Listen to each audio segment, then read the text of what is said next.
wanaojiandaa na machafuko wasisahau mapito waliopita.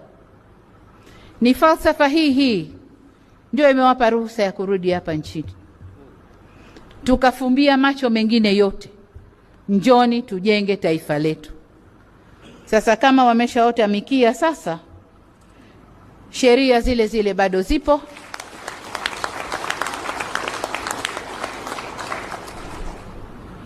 Kule kwetu kuna watu wanaitwa mahulukutabu.